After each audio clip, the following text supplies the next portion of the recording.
Prodiplosis hoy por hoy es una de las plagas más complicadas, por así decirlo, en la agricultura nacional, especialmente en la franja costera de toda la franja costera del país, está de norte a sur, atacando una gran diversidad de cultivos y también ataca una gran diversidad de malezas. Entonces se considera que hay más de 500 plantas entre malezas y cultivos que pueden ser atacadas por esta plaga.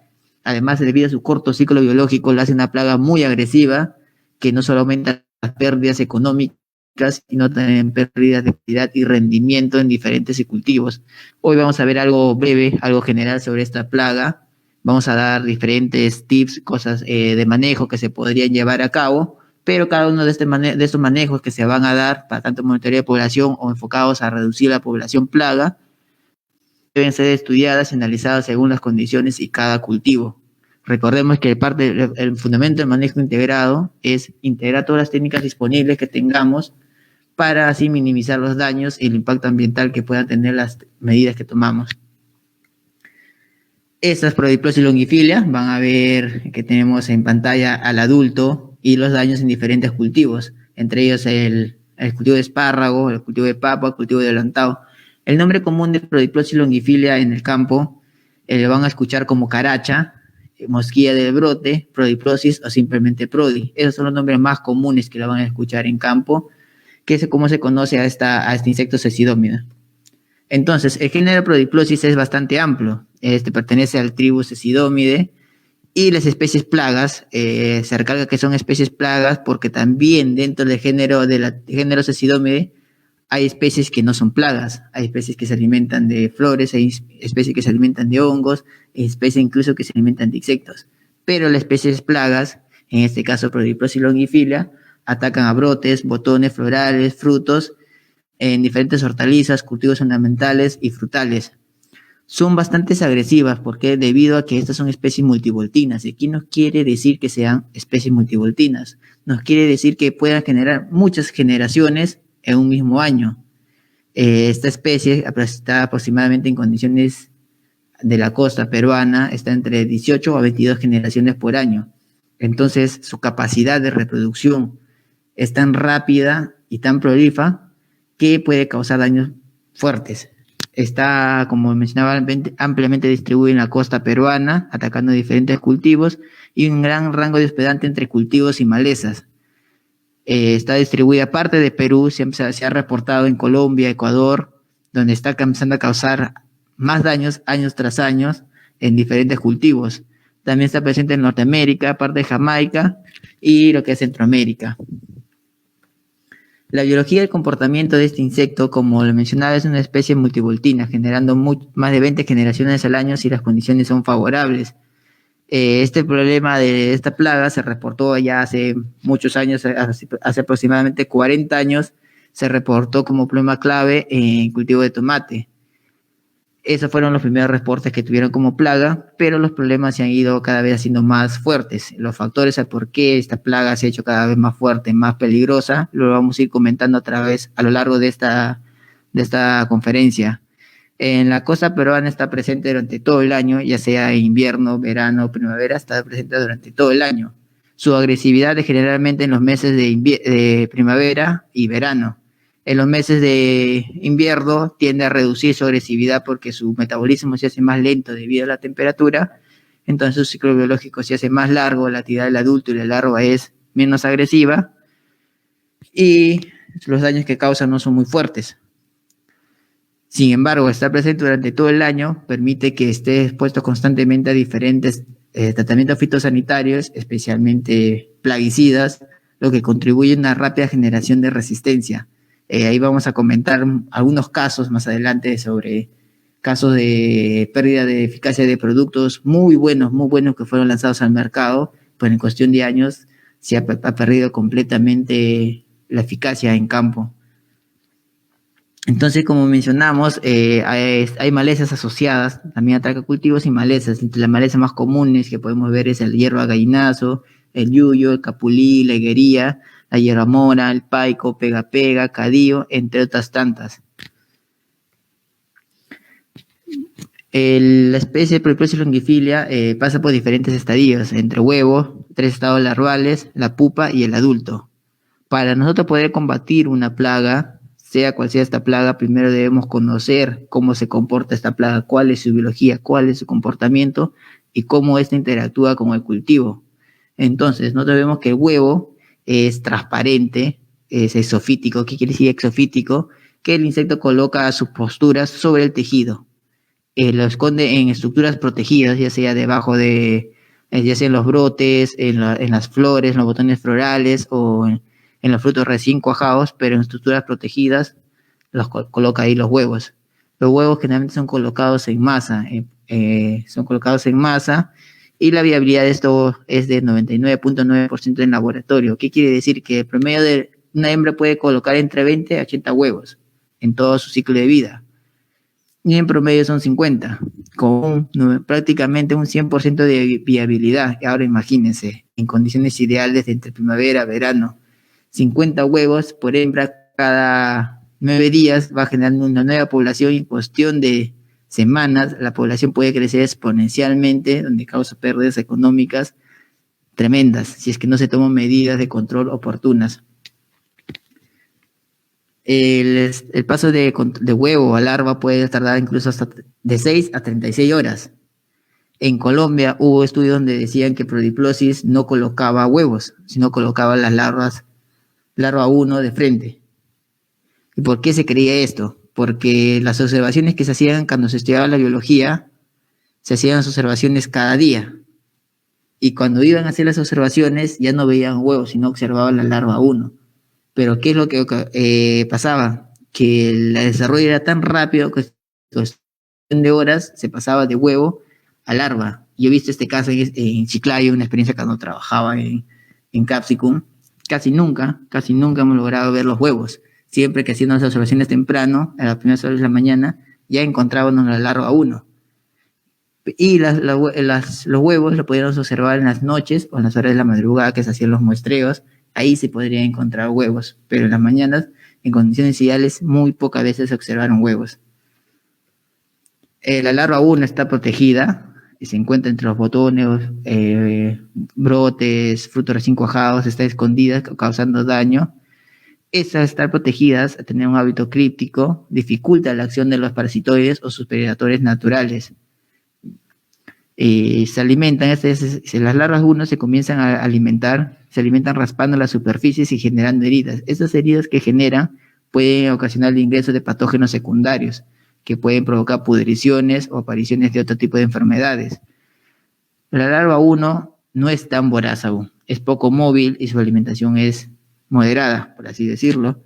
La más agresiva es la larva 2. La larva 2 ya tiene una coloración más blanquecina, es mucho más visible a la vista y es más voraz. Es el estadio que más daño causa, porque se alimenta de una forma mucho más voraz, es más móvil y le gusta estar en zonas húmedas.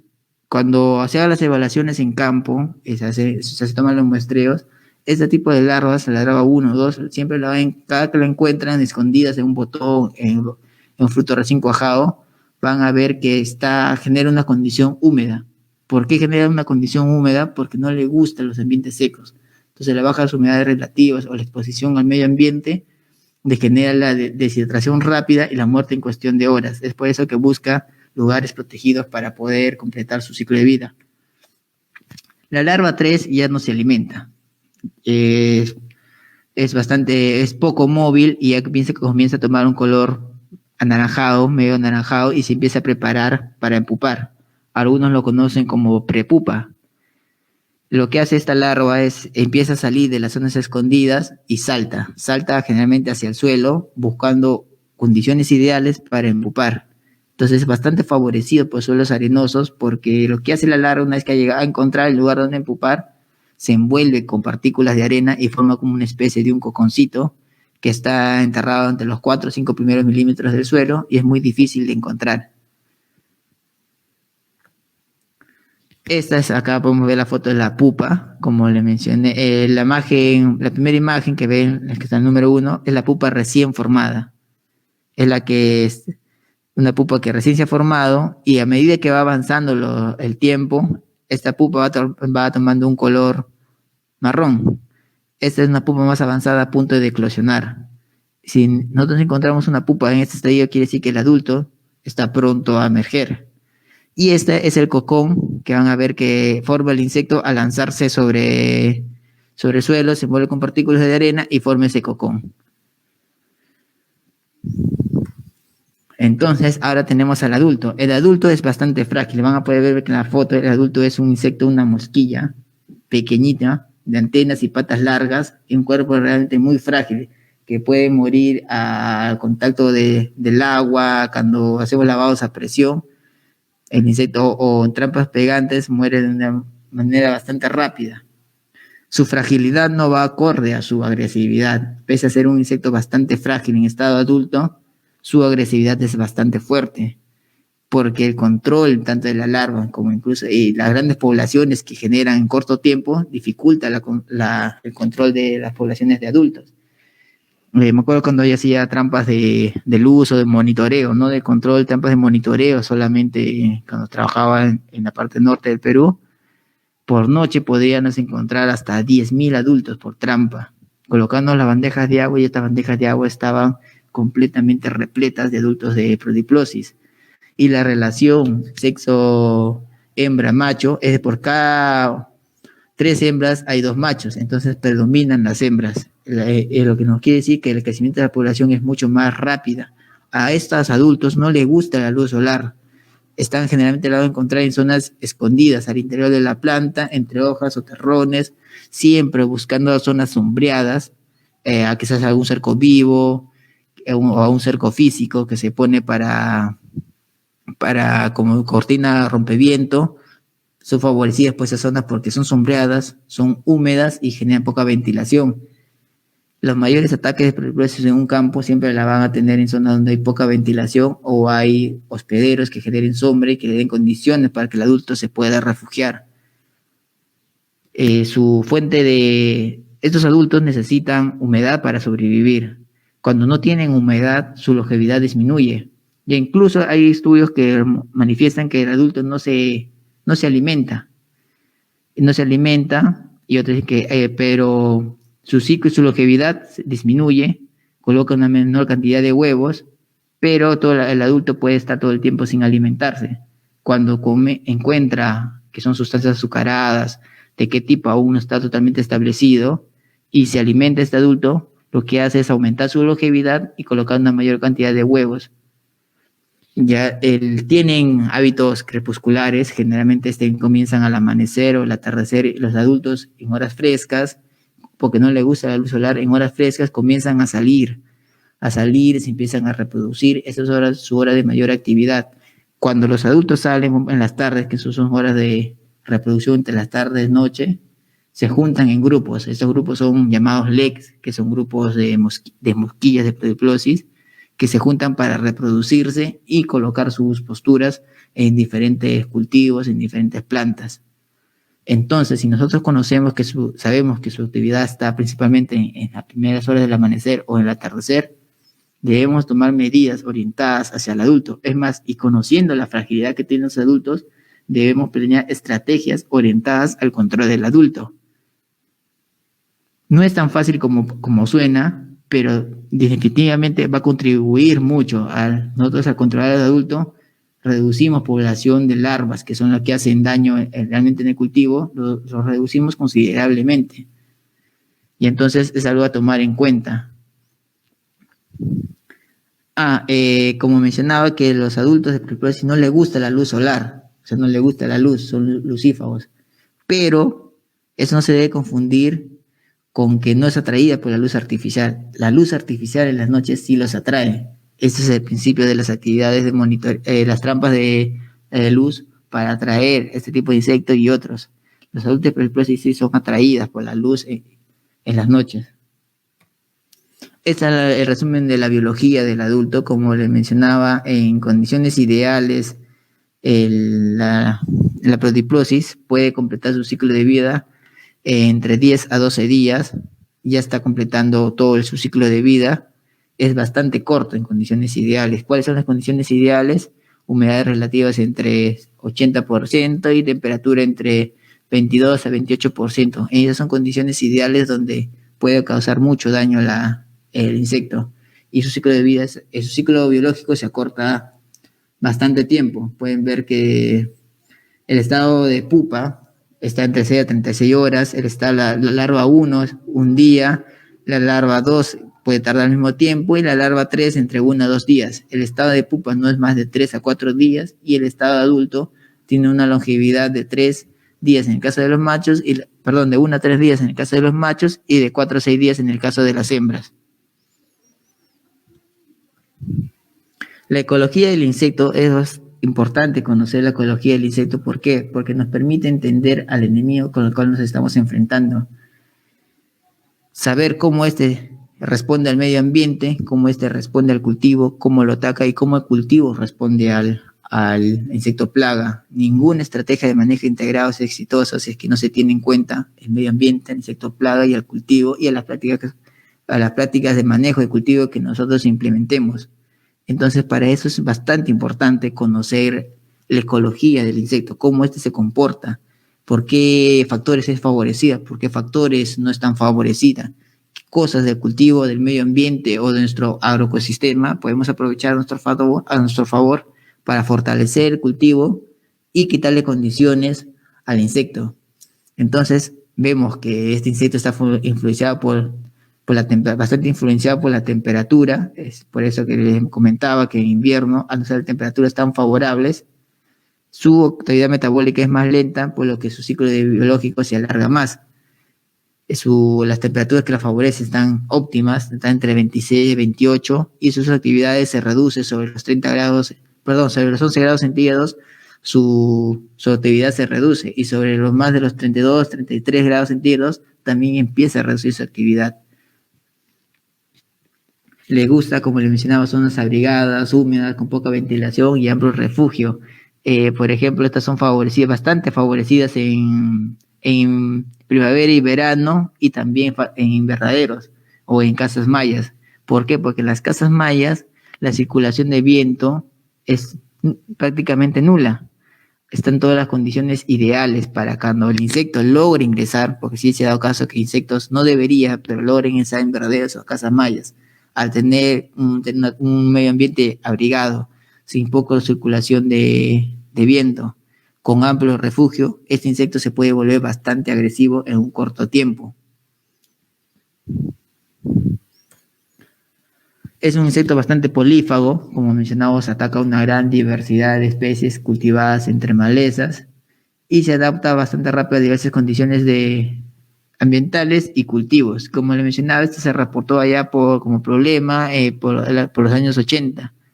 Y año tras año su agresividad ha ido aumentando. Se reportó en tomate, se reportó en espárrago, pasó al marigold, y hoy por hoy ataca una gran diversidad de cultivos. Se han reportado ataques en cítricos, en el cítrico en el norte chico, lo he visto en Cañete, lo he visto allá por Trujillo, donde la caracha está generando fuertes daños ya en cultivo de cítrico.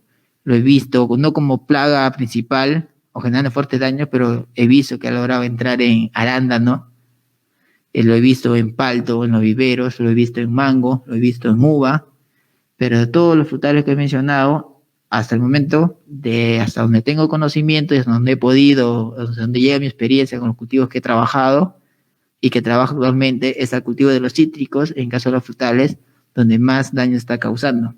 Y en el caso de las hortalizas, pues es un problema muy fuerte en las hortalizas, en el espárrago, en tomate, en los cápsicos, en la papa.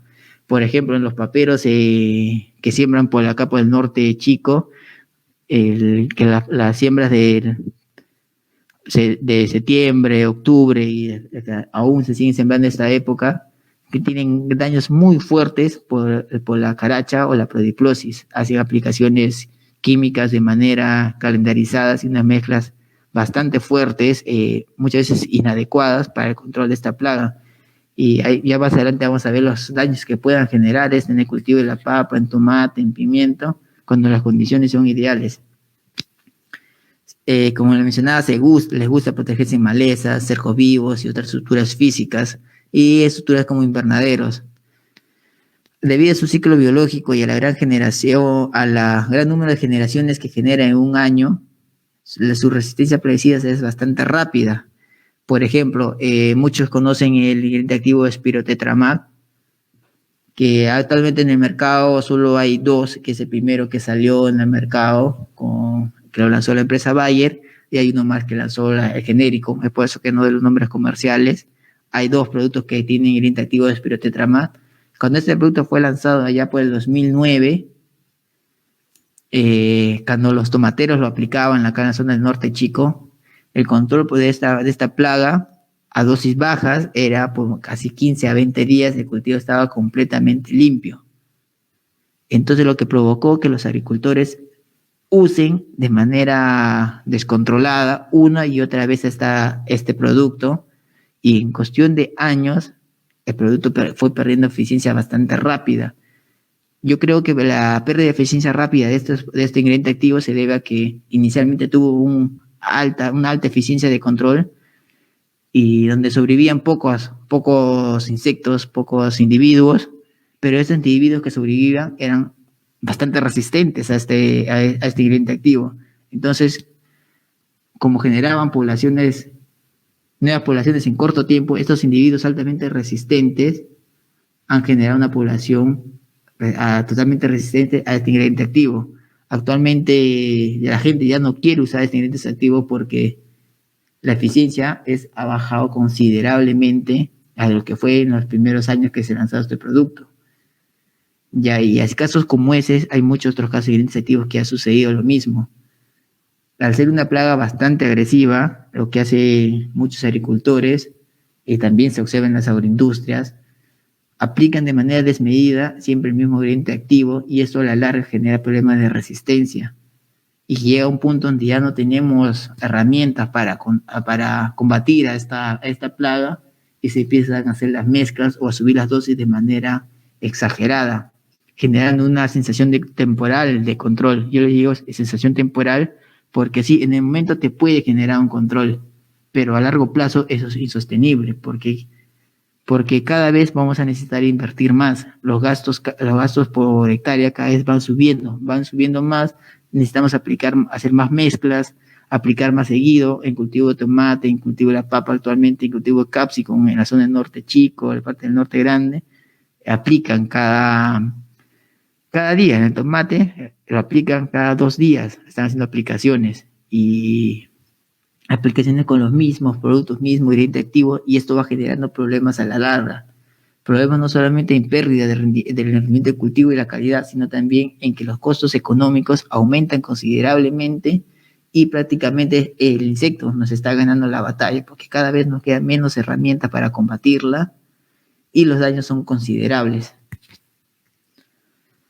Estos son los daños que se presentan en todos los cultivos, en todas las etapas fenológicas de los cultivos. Está presente los daños que causa esta plaga. Eso se debe a su agresividad en hortalizas, especialmente que lo ataca, por ejemplo, a un tomate, lo puede atacar desde el vivero hasta que lo llevamos a campo definitivo. Empieza la brotación, empieza el botoneo, en la floración, el cuajado, la plaga está presente causando daño.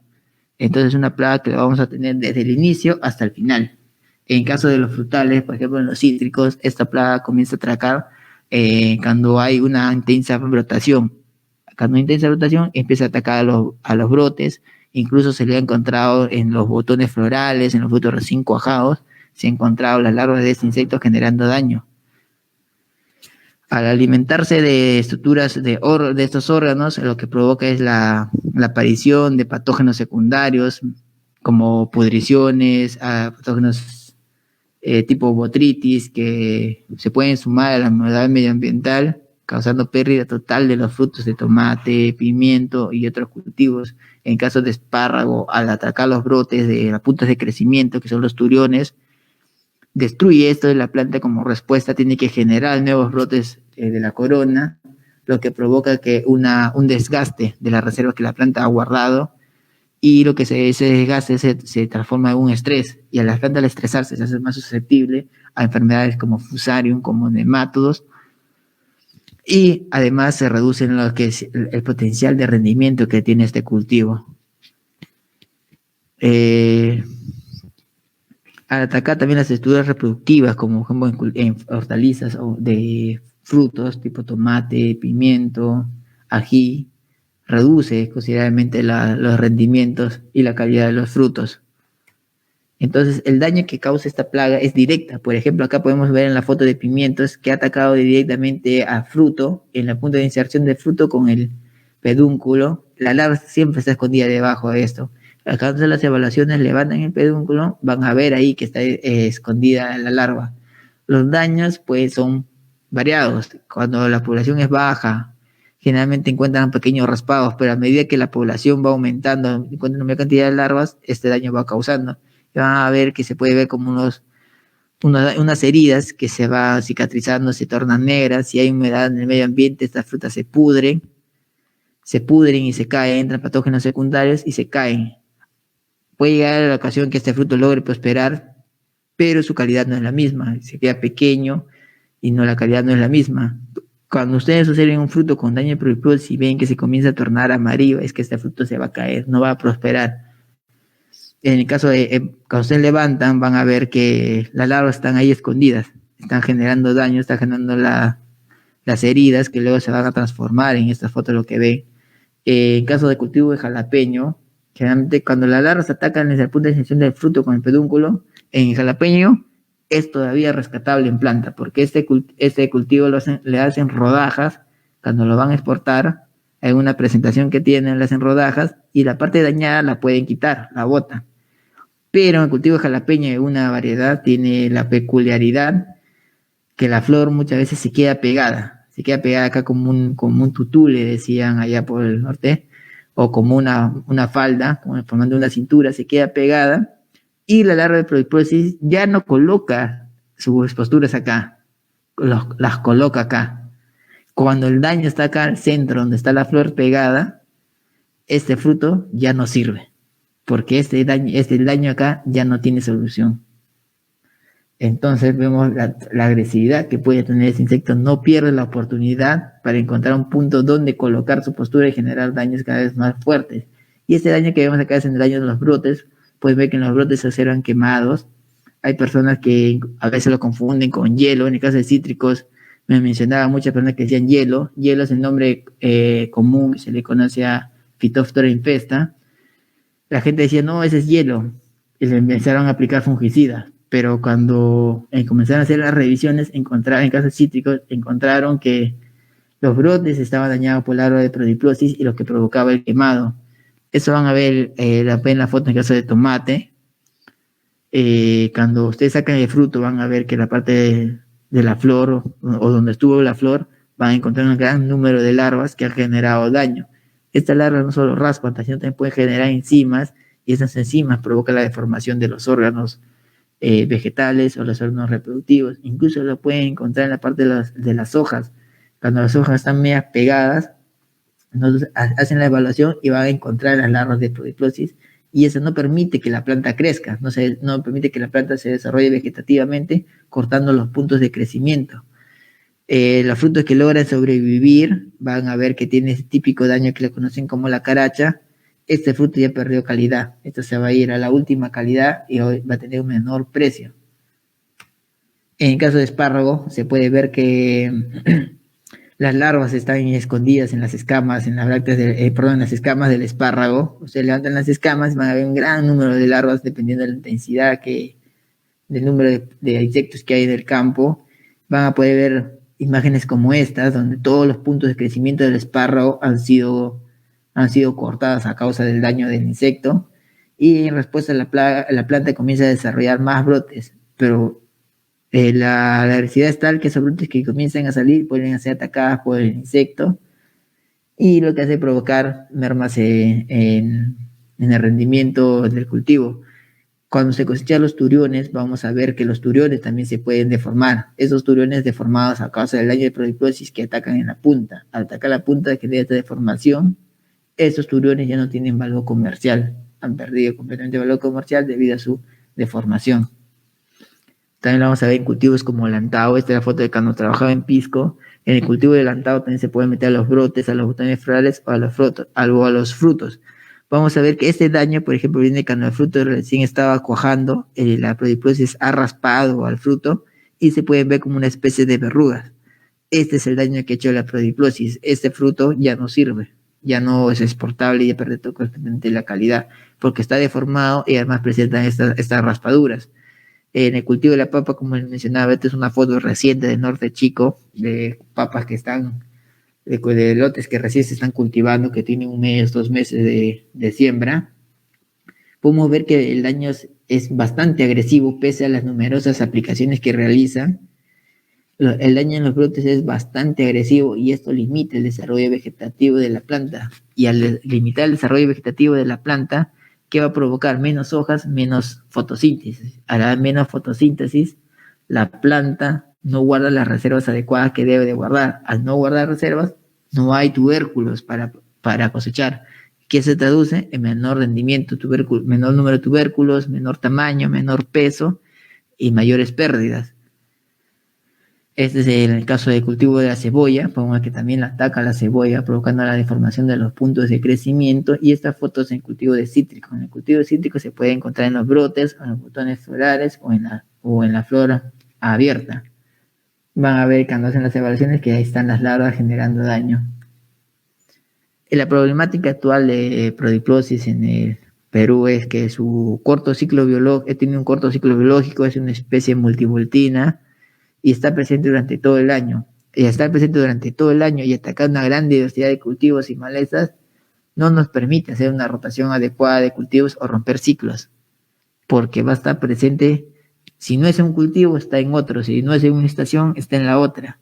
Entonces no se puede romper el ciclo biológico del insecto y está constantemente sometido a la presión de selección de las aplicaciones químicas y generando resistencia durante todo el año.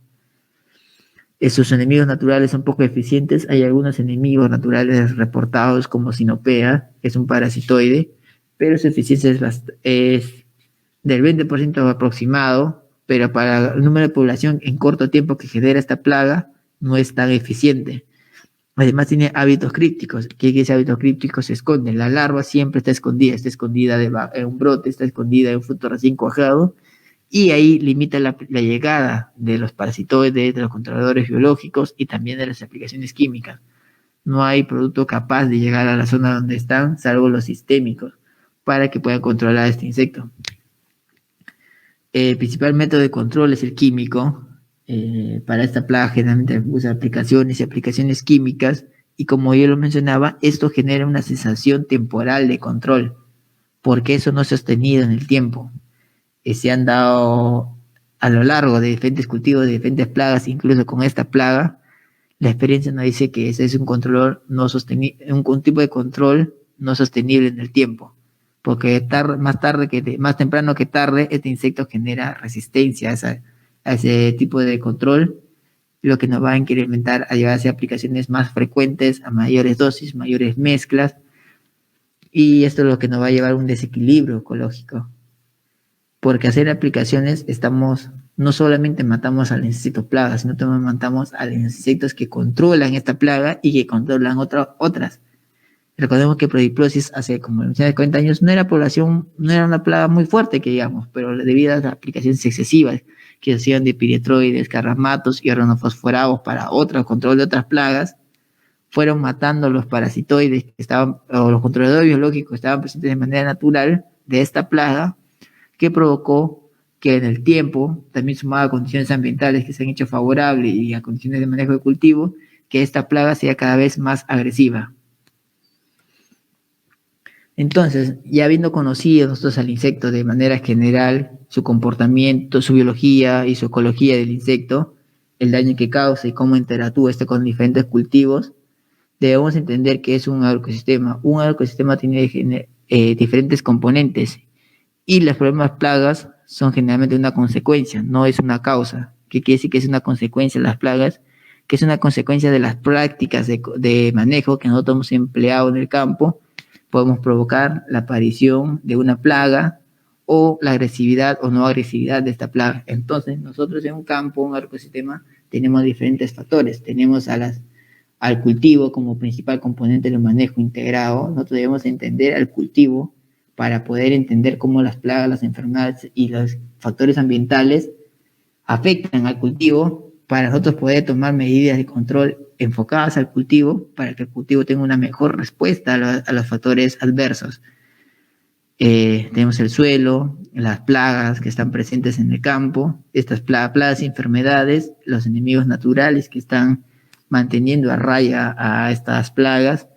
Tenemos el clima, que el clima es determinante en el comportamiento de las plagas y las enfermedades, y las prácticas culturales que nosotros podemos realizar en el campo, así como las aplicaciones químicas. Todos estos factores están interactuando de manera dinámica. Desde que nosotros empezamos a hacer la preparación de campo, estos factores entran en interacción, y nosotros, para poder tomar medidas adecuadas, debemos de entender esta compleja interacción para poder emplear métodos eficientes de control.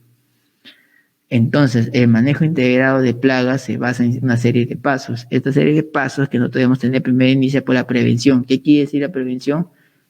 Por ejemplo, evitar a la plaga, evitar sembrar en épocas favorables para la plaga, en zonas favorables, hacer un manejo, una preparación de terreno adecuada, o orientaciones de surcos en dirección al viento para una mejor ventilación. Todo eso corresponde a una prevención. Luego que se ha instalado el cultivo en el campo, tenemos que hacer un monitoreo de las diferentes plagas que se presentan. Un monitoreo se hace a través de diferentes evaluaciones, trampas etológicas para monitoreo de adultos, de larvas, y en base a ese monitoreo nosotros podemos tomar decisiones. En lo que nos digan las evaluaciones, en las salidas de campo, nos van a dar esos datos, esos números hablan, nos dicen qué decisión debemos tomar. Entonces nosotros decidimos, en base a esto, decidimos qué vamos a hacer. Hacemos un control etológico, hacemos un control biológico, un control cultural, o hacemos un control químico. O lo ideal es hacer una combinación de todo eso en función a lo que no es el campo. Porque monitorea no solo es de plagas, sino también de controladores biológicos. Debemos entender cómo están los controladores biológicos para nosotros tomar decisiones que desfavorezcan a las plagas y favorezcan al cultivo y a los controladores biológicos. Entonces, nuestra toma de decisión debe tener muchos factores en cuenta. Luego, una vez que hemos decidido qué hacer, entramos a la etapa de intervención. ¿Qué quiere intervención? Llevamos a cabo lo que hemos decidido en función a lo que nos decía el monitoreo. Luego de la intervención, de haber empleado ya el método de control de la decisión que tomamos, hacemos una evaluación o verificación. ¿Qué quiere decir eso? Que vemos qué tan bien o qué tan mal, o si el control ha sido bueno o ha sido malo de lo que hemos hecho. Entonces, ¿por qué eso es importante? Porque no va a decir que estamos haciendo bien y que estamos haciendo mal. Si nosotros solo intervenimos, tomamos decisiones, pero no evaluamos el efecto de estas decisiones, simplemente vamos a estar caminando a ciegas, porque no vamos a saber qué tan eficientes estamos siendo en el manejo del cultivo y el manejo de las plagas. Estos son los pilares del manejo integrado del cultivo. Y cuando nosotros tomamos decisiones, con la toma de decisiones tenemos un abanico amplio de diferentes técnicas de control, pasando por el control, que tenemos el control genético, que generalmente es la elección de la variedad que vamos a sembrar, el control físico, el control lógico, el cultural, el etológico, el mecánico y el químico. El químico, en teoría, debería ser la última opción que se debe tomar para hacer el control de alguna plaga, alguna enfermedad, pero hoy por hoy en muchas zonas o muchos agricultores es el principal, o hasta incluso el único método de control que usan. En vez de una plaga, o así no la vean de manera calendarizada, hacen aplicaciones según ellos preventivas para la plaga, pero eso solo genera desequilibrio en el tiempo. Y como le mencionaba, hay una serie de cosas que hay que tener en cuenta cuando nosotros hacemos un manejo de un cultivo, y todo empieza desde el diseño de campo. Por ejemplo, el diseño de campo, cuando nosotros hacemos la preparación, los surcos deben estar orientadas a dirección del viento. Si esta es la dirección del viento, los surcos deben tener esta dirección. ¿Para qué? Para que exista una mejor ventilación dentro del campo. Al haber una mejor ventilación, le restas condiciones favorables al insecto y favoreces el desarrollo del cultivo. No es digamos, la solución que no va a controlar la plaga por completo, pero es un factor que va a sumar. Y así múltiples factores van a ir sumando un pequeño porcentaje y se va a ir mejorando la eficiencia de control. También tenemos que ver acá, por ejemplo, vemos en esta foto al costado del párrafo hay un cultivo de maíz. ese cultivo de maíz en teoría no debería de estar. ¿Por qué? Porque limita a la circulación del viento y además favorece que los adultos de Prodiplosis se puedan refugiar acá y luego nuevamente volver al campo y hacer atacaciones a ataques más fuertes. Si hacen la evaluación a la zona del espárrago pegada a la zona del maíz, van a encontrar que hay un mayor daño. Y lo mismo sucede con otros cultivos. Si tienen cultivo de papa, tienen cultivo de tomate, cultivo de pimiento, cultivo de culantro, cultivo de berenjena, que también les ataca la prodiplosis, van a encontrar que las zonas que están apegadas a cultivos o cercos vivos, generalmente son las zonas más afectadas. El manejo de campo es vital. No, debemos de evitar este tipo de figuras que vemos, el encharcamiento, ya sea en riego por gravedad o riego por goteo. En caso de riego por goteo, cuando hay rupturas en las válvulas o las mismas mangueras, se generan esos charcos. Recordemos que decíamos que el adulto necesita humedad para poder vivir. Cuando tiene ambientes húmedos o fuentes de agua cercanas, la longevidad del adulto aumenta. Y al aumentar su longevidad, ¿qué quiere decir? Que se va a reproducir más, va a colocar más huevos, y al colocar más huevos se traduce en una mayor población. Entonces, esto debemos de evitar. En caso suceda, esto se puede echar arena y luego de echar arena se puede echar azufre. ¿Para qué? Para evitar que el insecto venga acá a tener las condiciones favorables. También debemos de evitar esto. Vemos en esta foto que tenemos un cultivo de pimiento y al costado tenemos un cultivo de espárrago. La plaga va a migrar fácilmente de este campo a este campo para atacar este cultivo. ¿Qué solución podríamos tener ahí? En campos muy difíciles, sí, sabe que no siembres esto o aquí o no siembres esto allá, pero en la práctica es muy difícil de realizar. Entonces, ¿qué solución podemos ver si es que esto no se puede evitar? Si sí o sí tiene que estar sembrado aquí espárrago y aquí el pimiento, no hay forma de que esto se mueva, entonces podemos colocar una barrera física. ¿Qué es una barrera física en este caso? Podemos colocar plásticos amarillos o de cualquier otro color según lo que nos diga la evaluación que hagamos en campo, los estudios que hagamos en el campo bajo esas condiciones. Se coloca una barrera de plástico con un pegante, generalmente un tipo de aceite, para evitar o reducir la migración de este campo a este campo o viceversa. No, como digo, no es que va a solucionar todos los problemas, pero definitivamente va a sumar. En caso también tenemos la aplicación de azufre, que es lo que les mencionaba, que nosotros sabemos que los ataques comienzan por los bordes, entonces lo que podemos echar es azufre, al menos unos 5 metros hacia adentro de cada surco, podemos echar azufre al suelo para evitar o reducir la migración de adultos de un campo a otro campo. Con la eliminación de malezas, como mencionábamos, Prodiplosis no solo ataca cultivos, sino ataca una gran diversidad de malezas, especialmente las malezas de la familia de las solanáceas, las mismas familias que son las papas, que es el tomate, que es el ají. Entonces, en este campo vemos que tenemos las malezas, una gran diversidad de malezas, cercos vivos, acá vemos al fondo una higuería, acá hay un montón de malezas de desmonte, acá maleza, y este campo de papa que está al costado, este campo de papa estaba fuertemente atacado por la prodiplosis.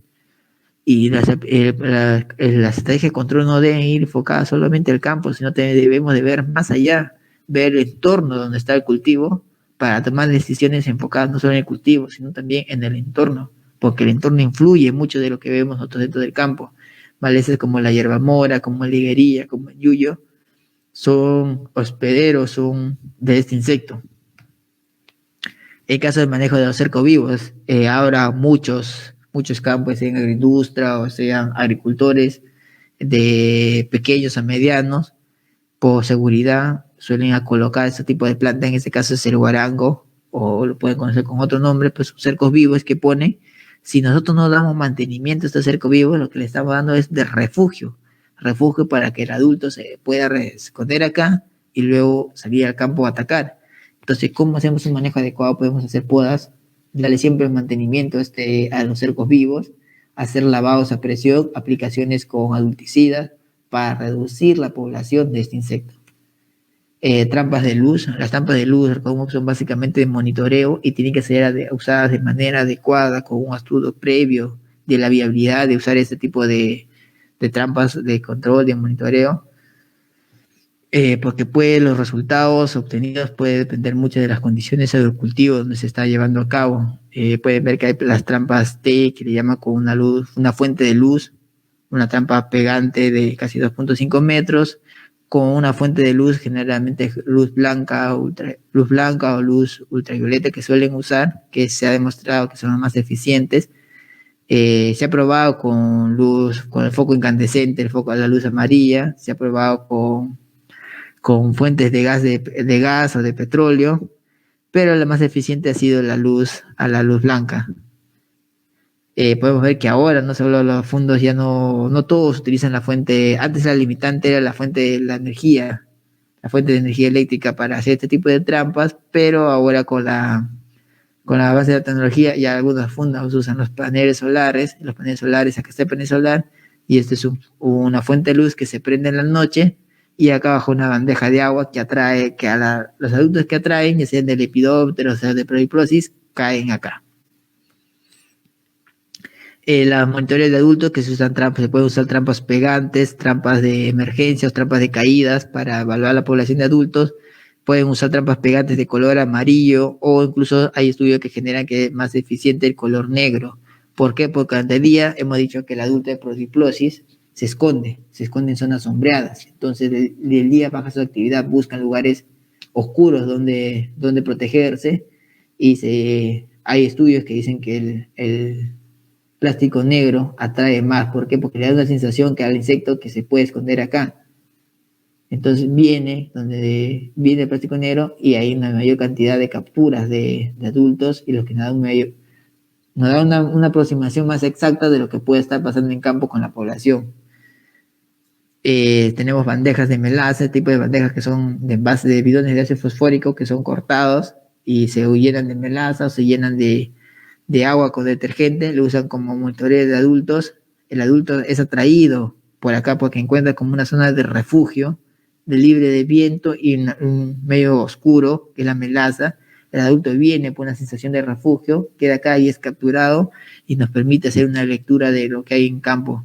También se pueden emplear estos métodos de control, estas trampas de doble piso, que es de melaza con una trampa pegada en combinación, que no solamente está enfocado al monitoreo de Prodiprosis, sino también a la monitoreo y captura de lepidópteros.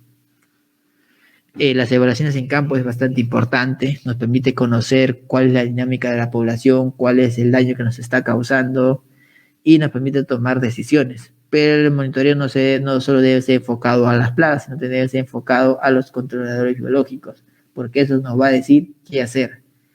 Incluso nos dice qué productos químicos podemos usar o qué no, si es que es correcto o no usar un producto químico, porque si nosotros tenemos una gran cantidad de controladores biológicos, también tenemos la plaga, pero los controladores biológicos están manteniendo a raya esta plaga, entonces no hace falta aplicar, sino hace falta quizás potenciar el control biológico que se está dando de manera natural. Y yo lo he visto, cuando trabajo con Capsicum lo he visto, tenía a mi cargo una gran diversidad de Capsicum, más de 16, 17 variedades, de todas muy susceptibles a Prodiprosis, pero había una variedad que le llamaban drop o lágrima, que producían frutos pequeños y generaba una gran cantidad de brotes. La Prodiprosis atacaba de manera intensa esos brotes, pero una vez que el cultivo empezaba a emitir sus flores, como emitían una gran cantidad de flores, más de 2.000 flores tal vez por planta, eran frutos muy pequeños que producía similar a un arándano, eran tal cantidad la emisión de flores que atraía una gran cantidad compleja de controladores biológicos. Era el único variedad de Capsicum con las que yo he manejado que de manera natural se llenaba de citas de crisopa. No tenía que ser aplicaciones para lotis, no tenía que ser aplicaciones para Prodiprosis, pero anteriormente a llegar a esa empresa, hacían aplicaciones de medidas para Prodiprosis y otros problemas plagas. Pero a raíz de la observación y de seguimiento de creaciones en campo, nos dimos cuenta que llegaba un punto de desarrollo fenológico, donde empezaban a emitir las flores. Ya era tal cantidad de control biológico de crisopas que incluso sacábamos los crisopas de ese campo para llevarlos a otros. Ya, y sí, había ataques en frutos, había ataques en flores, pero atacaron el porcentaje de ataque era de 1 o 2%, pero para la gran cantidad de flores y frutos que producía esta variedad era prácticamente insignificante, entonces no meritaba tomar medidas de control. En cambio, por ejemplo, nosotros en pimiento, en morrón, tenemos el ataque de 1 o 2 frutos llenos de explosión, es una emergencia, porque el morrón no te produce más de 8 frutos. Ya no te llega a cuajar y frutos de calidad, solo te logran entre 6 a 8 frutos de calidad, porque te puede cuajar más, pero no alcanzan calidad adecuada. Son los 6, 8 primeros frutos que tienes que cuidar sí o sí. Imagínense que la plaga te ataca 4 o 5 frutos, ya es una pérdida total. He tenido experiencia donde las pérdidas de campo han sido de 50% hasta incluso superiores cuando el ataque de la plaga ha sido bastante agresiva en el caso de cultivos de morrón. Las lavadas a presión también suman. Las lavadas a presión generalmente deberían realizarse en las primeras horas de la mañana o en las tardes, en las noches, al atardecer, en las noches, las horas de mayor actividad de los adultos. ¿Cómo se determinan las horas de mayor actividad? Con observaciones, con monitoreos en campo, estudios de comportamiento del insecto en ese campo, en ese cultivo bajo esas condiciones. Entonces los lavados a presión deberían enfocarse en esos momentos. ¿Por qué? Porque no tiene ningún sentido hacer un lavado a presión cuando los adultos están escondidos. Sí vas a matar a muchos probablemente, pero tu eficiencia no va a ser la que debería de ser si tú lo haces en la hora donde los adultos están más expuestos. Tenemos el control biológico, como mencionaba, tenemos al Parasitoides sinopea, que tiene un porcentaje de eficiencia de 20%, que para la agresividad y la rápida reproducción de corto ciclo biológico de este insecto no es tan determinante el control que ejerce este parasitoide. Tenemos a predadores como Crisopa externa, Crisopas oralis, el de los chinches Geochioris y Orius insidiosis, entre otros. Todos estos suman, un pequeño porcentaje, pero suman. Entonces, también tenemos nemátodos, en caso para el ataque de larvas o pupas que están en el suelo, del género de Heterodactylis. Se han hecho estudios en laboratorios. El laboratorio de su eficiencia es muy buena, pero en campo la eficiencia no es la esperada. Pero definitivamente hay mucho por estudiar, darle mejores condiciones al nemátodo o también a los entomopatógenos como son Beauveria, Metarrhizium, el Verticillium, que como mencionaba en laboratorio tiene muy buena eficiencia, pero en campo no ha sido la esperada. Por obvias razones que son que generalmente los insectos, el poliposis y la larva está escondida. Y hacer estos entomopatógenos necesitan entrar en contacto con la larva para generar la enfermedad. Entonces lo que nosotros debemos buscar es generarle condiciones idóneas a estos controladores naturales, al control biológico, para reducir la población plaga. Recordemos que el ciclo biológico, el triángulo de enfermedad, no solo se aplica para enfermedades plantas, sino también para todo tipo de patógenos, en este caso entomopatógenos. Para que el entomopatógeno tenga un control ideal, el control esperado, debemos tener en cuenta el triángulo de enfermedad, que es el medio ambiente y el insecto hospedero. La interacción de estos tres va a generar una enfermedad, y en este caso la enfermedad está orientada hacia el insecto, que es el insecto plaga. Entonces debemos de dar las condiciones para que esto tenga un buen control. El control biológico no solo se trata de hacer liberaciones, de hacerlas por hacer, o de aplicar entomopatógenos, aplicar por aplicar, sino aplicar con una estrategia, siguiendo una estrategia ya trazada, o un fin ya trazado. ¿Por qué? Pues saber qué hacer, qué estamos haciendo y a dónde queremos llegar. Si nosotros no tenemos en cuenta eso, simplemente vamos a hacer liberaciones o aplicaciones de entomopatógenos para decir que estamos haciendo control biológico, pero en realidad no estamos siendo eficientes. El control biológico requiere mucha atención, ser muy minucioso, detalloso, cuidar cada paso que damos para lograr mayores resultados más ventajosos aplicando esta técnica. El control químico, como le dije, es una solución rápida y de fácil aplicación, y es por eso que está bastante extendida hoy por hoy, no solamente para poliplosis, sino para otros problemas fúngicos, otros problemas insectiles. El control químico es la principal herramienta hoy por hoy en muchas plagas y muchos cultivos. Pero estos generan problemas a la larga, problemas que hemos mencionado. Adicional al control químico, Se puede hacer aplicaciones de extractos vegetales que son ají y ajo, que funcionan como repelentes de adultos, azufre, polvo seco, aceite de vegetales y minerales.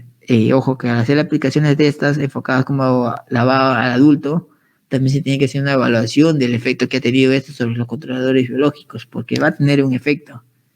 Y nosotros debemos saber qué efecto está ocasionando para tratar de reducir esos efectos negativos sobre controladores biológicos y aumentar los efectos sobre la plaga. Entre los grupos químicos tenemos una gran diversidad de grupos químicos que ejercen un control sobre esta plaga. Tenemos a los neonicotinoides. Dentro de los neonicotinoides, los más comunes o los más conocidos están imidacloprid, diametoxan, acetamiprid y el dinotefurán.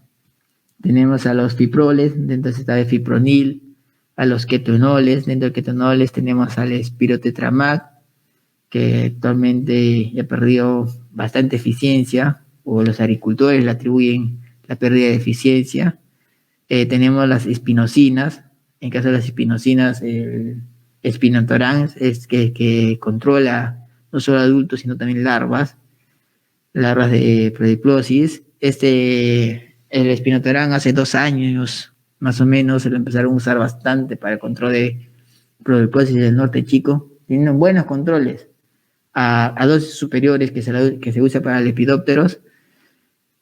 Lo usaban 200 ml por cilindro y tenían buenos controles, pero empezaron a subir las dosis para asegurar 250, 300, y hoy ni a dosis de 300 por cilindro está teniendo el control esperado.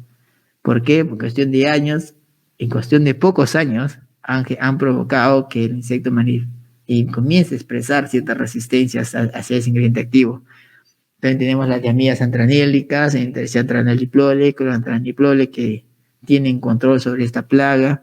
Los organofosforados como el clopidifos, metamidofos, pero que el metamidofos ya ha sido retirado del mercado, entonces ya no es un ingrediente activo que ya no debe estar dentro de nuestras opciones porque ya ha sido retirado del mercado por el impacto ambiental y en la salud que tiene, ha sido retirado del mercado. Entonces nos queda el clopidifos, que probablemente va a seguir el mismo camino muy pronto que el metamidofos, y los piretroides, que son enfocados generalmente para controlar a adultos. Esta es una propuesta, una manera que llamamos didáctica de mostrar una rotación adecuada que se debe hacer en campo. Las letras pueden ser un ingrediente activo individual o mezcla de ellas. Nosotros vemos que en campo generalmente vemos esta figura, que sale un producto, y esto es incluso siendo benévolos, porque puede ser hasta peor, incluso lo que puede ser puro cuando encuentra un ingrediente activo o una mezcla que tiene un control eficiente, lo que hace es aplicar una y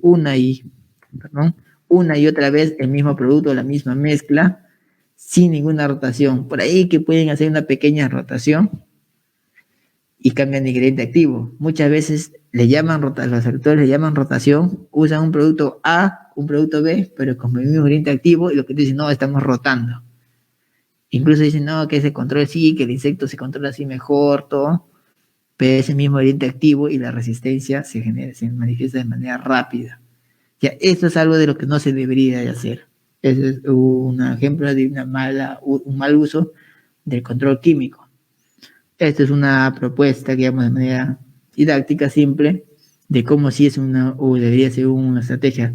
Primera aplicación, una A, un ingrediente activo, una mezcla A, después una B, después una C, suponiendo que la A es la mejor que tenemos, volvemos a la A, volvemos a la C, volvemos a la B y volvemos a la A. Y esto debe estar complementado con otras estrategias, como aplicación de repelentes o adulticidas a base de extractos de ajo, de ají, tener en cuenta el control biológico, tener en cuenta los métodos culturales y ahí insertar el control químico. La suma de todos los controles que nosotros empleamos de manera eficiente van a darnos un mejor control de la plaga. En cambio, si nosotros solo individualizamos los controles, vamos a reducir la eficiencia incluso de ese solo control que estamos empleando.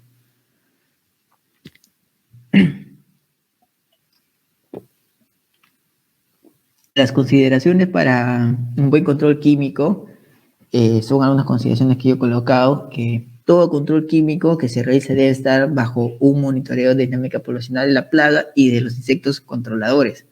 Para nosotros tomar una decisión de emplear un control químico, debemos conocer cuál es el estatus de la plaga y sus controladores en campo, cuál es su comportamiento y cómo éste interactúa con el cultivo, la adecuada selección de los plaguicidas a emplear, o los plaguicidas, quizás una mezcla, no tiene que ser solo al azar, tenemos que tomar nosotros una decisión, digamos, estratégica para tener un mejor control. No irnos por lo fácil es abusar del producto más eficiente que se encuentre en el mercado. La solución más fácil es abusar de este producto hasta que le pierdan la eficiencia y luego vean más opciones o aumentar la dosis o hacer mezclas más agresivas. Las aplicaciones funcionan mejor cuando se hace a poblaciones bajas, entonces ahí es importante el monitoreo. No debemos esperar que las poblaciones sean altas, porque a mayor cantidad de población plaga, menor va a ser la eficiencia de las aplicaciones químicas. Evitar mezclas y dosis excesivas. Estas mezclas o dosis excesivas contribuyen al desarrollo rápido de resistencia o también puede generar casos de antagonismo y hacer rotación de diferentes ingredientes activos con diferentes mecanismos de acción, evaluación de la eficiencia de los plaguicidas usados. O sea, no solo aplicar y olvidarnos hasta la siguiente aplicación.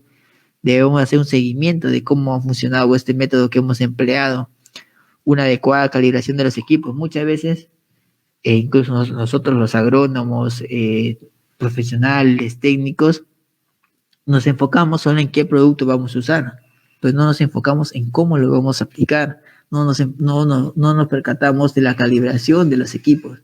Muchas veces una adecuada calibración de los equipos que estamos empleando va a determinar el éxito o el fracaso de la aplicación que estamos realizando. La calidad de agua que usamos, aguas duras, aguas que vamos con alta presencia de tierra, genera una pérdida de la eficiencia de la aplicación que estamos haciendo.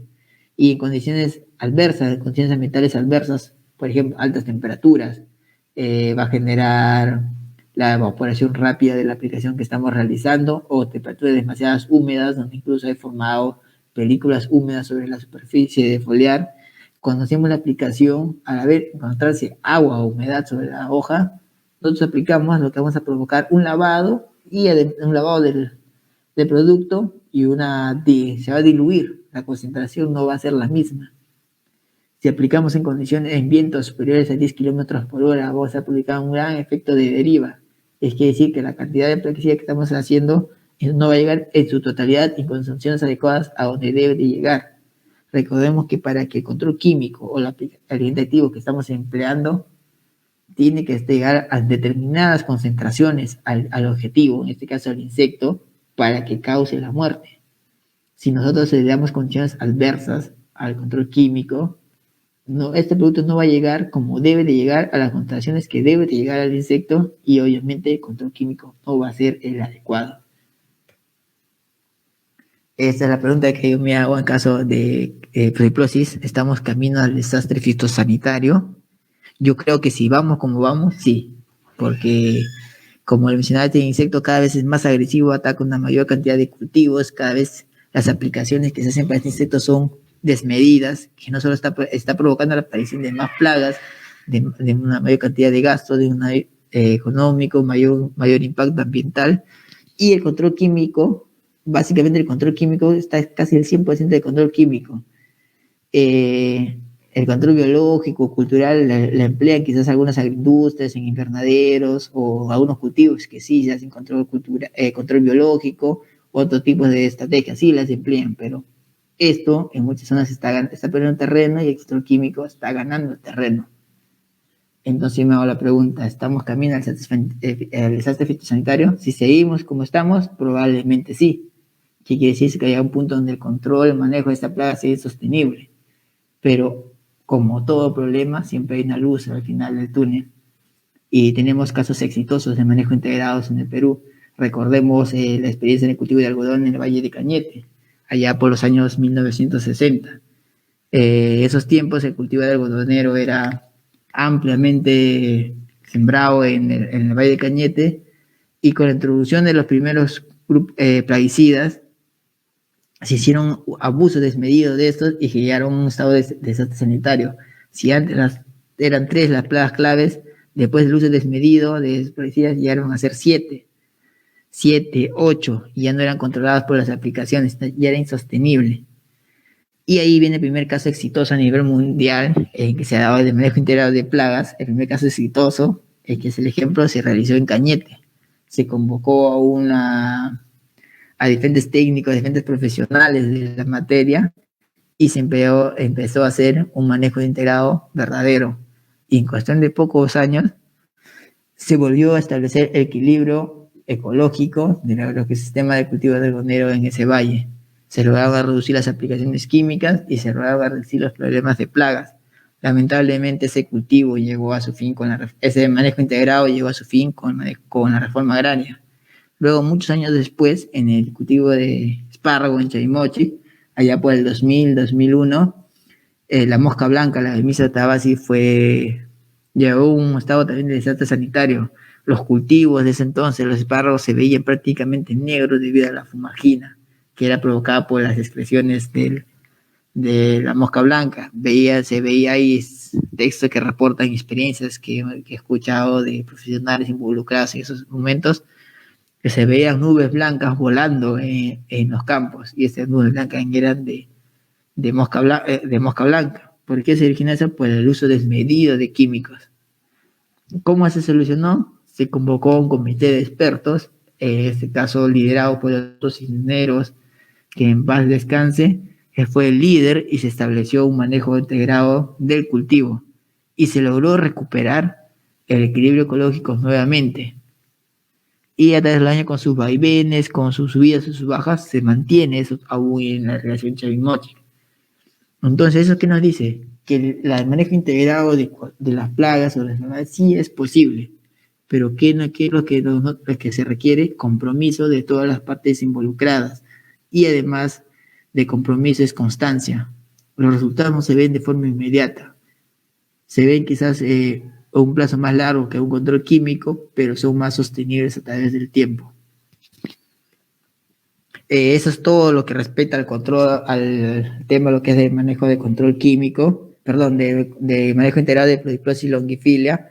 Ahora vamos a pasar a un subtema, que es el manejo y uso seguro de plaguicidas. Así como nosotros empleamos plaguicidas en el control de Pleuroplosis, debemos hacer un manejo adecuado de estas plaguicidas, porque tiene un impacto tanto en el medio ambiente, en la salud, tanto del aplicador como del consumidor. Entonces es un tema bastante importante que también debemos de conocer.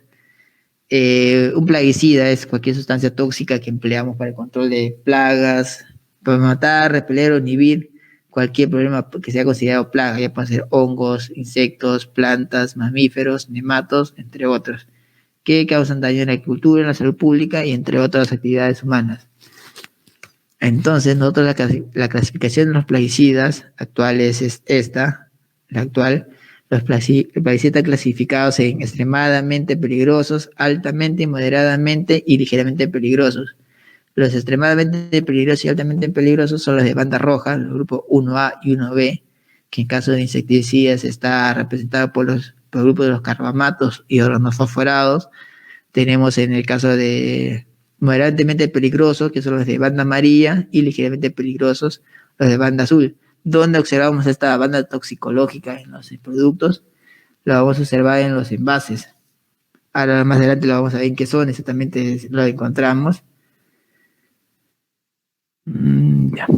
Esta es la etiqueta. Todos los productos que tienen su etiqueta, en este caso en la parte inferior, vamos a ver, esta es la banda toxicológica, es la de color amarillo, puede ser color rojo, según color azul, según la categoría toxicológica a la que pertenece, a la que acabamos de ver. También vamos a encontrar los pictogramas que nos indican los cuidados que hay que tener cuando hacemos uso de esos plaguicidas.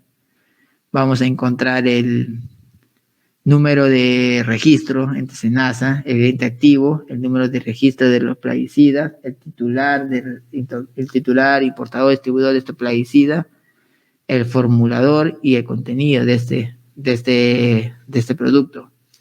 vamos a encontrar en la etiqueta el cuadro de dosis que nos indica cómo usar este cultivo y para qué plagas y cultivos está registrado, y la dosis a la que debemos de usar, el periodo de carencia y los límites máximos de residuos. Y vamos a encontrar también algunas medidas que son de tema de medidas de protección para la conservación en el medio ambiente, el manejo y disposición de desechos de los envases vacíos, qué debemos de hacer con estos envases vacíos una vez utilizados, las precauciones y advertencias de uso y aplicación que se debe de tener cuando nosotros empleamos un control químico, porque estas son sustancias peligrosas que si no lo usamos de manera adecuada puede provocar enormes daños a la salud. Eso lo dice la Organización Mundial de la Salud, que dice que más de 3 millones de personas son envenenadas al año a causa de plaguicidas, y muchas de estas, aproximadamente alrededor de 20.000 personas, son víctimas mortales de envenenamiento. Ya, ¿y cómo ingresa un plaguicida a nuestro cuerpo? Así como en el insecto tiene ciertas vías de ingreso, en el cuerpo humano también tiene ciertas vías de ingreso. Ingresa a través de la nariz, que es nasal, a través de los ojos, a través de la boca, que es por inhalación, o a través de la piel. Recordemos que la piel es el órgano más grande del ser humano y es en principal zona donde ingresan los plaguicidas cuando no usamos de manera adecuada los equipos de protección. Este es un ejemplo es un dibujo del cuerpo humano, y podemos ver que la parte del antebrazo es la que menos plaguicida absorbe, es como que a uno, la zona de la cabeza ya absorbe entre 4 a 5 veces más de lo que absorbe el antebrazo, pero la zona que mayor cantidad de plaguicida absorbe, es 12 veces más de lo que absorbe el antebrazo, es la zona de los genitales, y especialmente el ano. Entonces, si nosotros hacemos aplicaciones, por ejemplo, con mochilas o con motores pulverizadores, y hay derrames o hay fugas de plaguicidas, esa va a tener nuestra espalda líquido de plaguicida, va a llegar hasta los genitales, y en los genitales hacer una gran cantidad de plaguicidas, y eso se puede derivar en un caso de intoxicación severa para la persona que está haciendo uso de los plaguicidas. Estos son la figura que se puede ver mucho de los valles, por no decir en todos los valles que yo he podido visitar, he visto la misma figura, donde hacen aplicaciones químicas sin protección. A veces, en el mejor de los casos, se pone un trapo en la boca que protege, un trapo de tela, y están haciendo aplicaciones sin guantes, sin botas, sin ningún tipo de protección, ni en la mano, ni en la espalda, ni en la cabeza. Están aplicando tal cual, expuesto a toda la nube de aplicación, expuesto a eso. Esta es una aplicación de cal, pero una aplicación de azufre es muy parecida. Se ve en una cortina de polvo generada por aplicaciones de azufre. Esto termina en los ojos y genera ardor en los ojos terminan rojos, que pueden con el tiempo ocasionar enfermedades como cataratas. Vemos a los aplicadores que normalmente están haciendo trabajos de campo, ni se lavan las manos muchas veces, y ingieren bebidas cuando no deberían ingerir bebidas, y estos vasos o esta bebida que están tomando ya está contaminada por plaguicidas. Y en algunos casos, cuando no hay vaso, lo que hacen es usan el medidor con el que preparar los plaguicidas, le da una pequeña jugada, se sirven ahí y toman su gaseosa, su agua con eso. Estas son las figuras, como les mencionaba. Por ejemplo, cuando está abasteciendo el motor, el trabajador está abasteciendo el motor con el plaguicida, muchas veces le tiembla la mano, o con el movimiento del motor provoca ramados. Estos ramados terminan en la espalda, y ese plaguicida va a terminar en los genitales. También, así como tiene un efecto en la salud, también tiene un efecto en el medio ambiente. Recordemos que un plaguicida, su función es matar, genera muerte de algunos de los organismos vivos, y como daño colateral no solamente se lleva plagas, sino también se puede llevar poblaciones de crustáceos. Cuando arrojamos envases, residuos de plaguicidas, los envases a los ríos, a la fuente de agua, provocamos la muerte de peces, de crustáceos, de bratáceos, de ranas, de sapos. Podemos provocar la muerte de insectos como abejas cuando hacemos aplicaciones sin tener en cuenta la época de mayor floración. Aplicamos plaguicidas de amplio espectro como piretroides o los fosforados, y provocamos la muerte de estos insectos tan útiles para la humanidad. Podemos provocar la muerte, la intoxicación de aves, la intoxicación de mamíferos, en este caso vacas. Estas podemos generar contaminaciones del agua. Muchas veces los agricultores que hacen cuando terminan de usar los plaguicidas, agarran, lo tiran a las esquinas, lo tiran a los bordes de los campos, en las fuentes de agua, y es común ver este tipo de figuras, donde las bolsas, donde los envases plaguicidas han sido tirados a las orillas de campo, contaminando las fuentes de agua, exponiendo al peligro a los niños que pueden estar pasando por acá, agarran estos envases, juegan con estos envases, muchas veces puede provocar intoxicaciones a estas personas. Para evitar eso debemos hacer un adecuado manejo de envase vacío de plaguicidas. Y eso consta de el triple lavado. ¿Qué consiste el triple lavado? Ya muchos lo deben haber conocido, muchos lo conocen, creo que todos lo conocen, pero casi nadie lo emplea. Ya, el triple lavado consiste en llenar un cuarto del envase del producto con agua limpia y agitarlo vigorosamente por 30 segundos y luego vaciar el contenido en la mochila de aplicación, en el tanque de aplicación, y ese paso se repite 3 veces. 3 veces para asegurar el retiro de residuos de plaguicidas en un más del 99.9%. Una vez realizado el triple lavado de forma correcta, ¿qué debemos de hacer? Se hacen las perforaciones. ¿Para qué se hacen las perforaciones del envase? Para evitar la adulteración de estos plaguicidas o que estos envases sean reutilizados. ¿Para qué reutilizados? Para almacenar algún tipo de alimento o bebida. Estos envases no se deben de usar para otra cosa más que para plaguicidas, y los envases plaguicidas son de un solo uso. Luego de su uso deben ser destruidos. Muchas veces no lo destruyen los envases, los almacenan, los tiran o se los venden a los chatarreros, a los recicladores, y estos son usados por personas inescrupulosas que adulteran estos productos. Al adulterarlo lo venden productos bambas, productos falsificados, que no tienen la misma eficiencia o muchas veces su eficiencia es nula. Entonces, para evitar eso debemos perforar los envases. Cuando hacemos uso de equipos de protección, cuando hacemos aplicaciones químicas, debemos de usar un equipo de protección personal. ¿Qué consiste eso?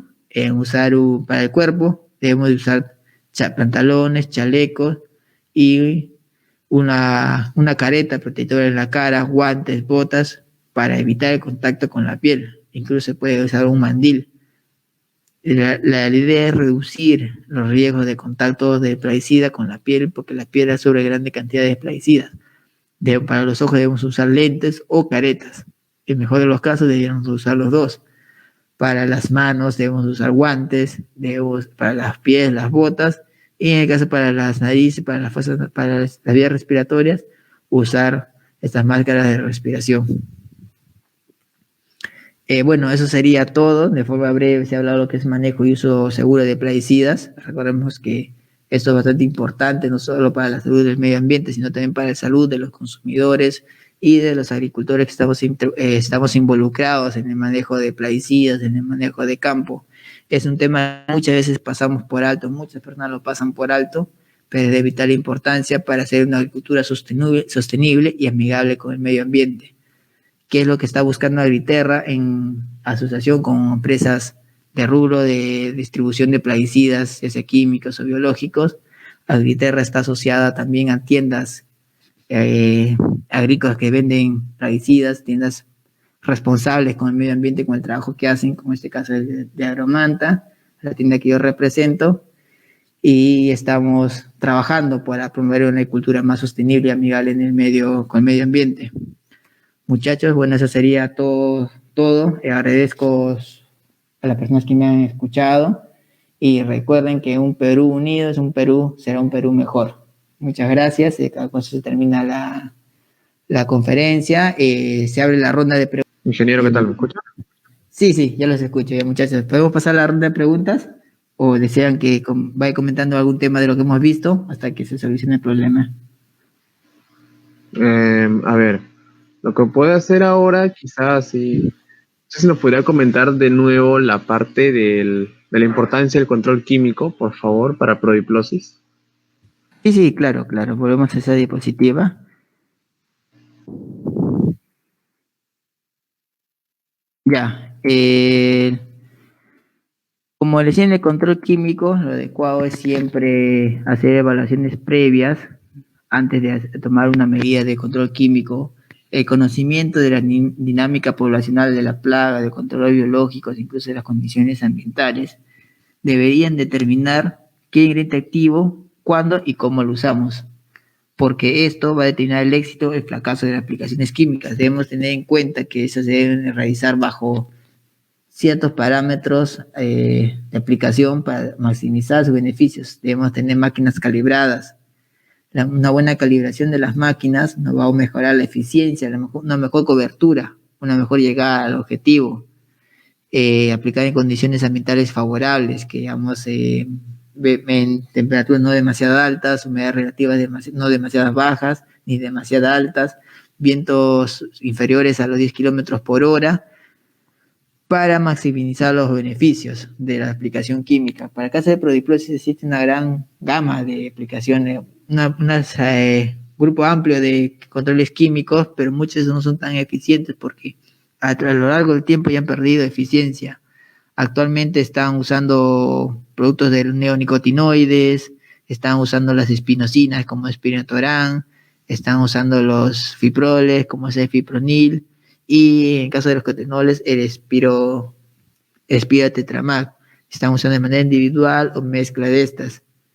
Todas tienen diferentes grados de control, pero usadas de manera adecuada con una estrategia de rotación nos puede ayudar a reducir los daños en el cultivo. Entonces no debemos tener en cuenta muy en claro esto, que los productos se deben tener una adecuada rotación con diferentes modos de acción para reducir los riesgos, la presión de selección y reducir los riesgos de desarrollo de resistencia. Como mencionaba, este es un ejemplo que debería de ser un adecuado manejo integrado de plagas. Perdón, un adecuado programa de rotación de plaguicidas, hacer mezcla de forma individual para maximizar los beneficios y reducir los riesgos de resistencia del insecto hacia el control químico.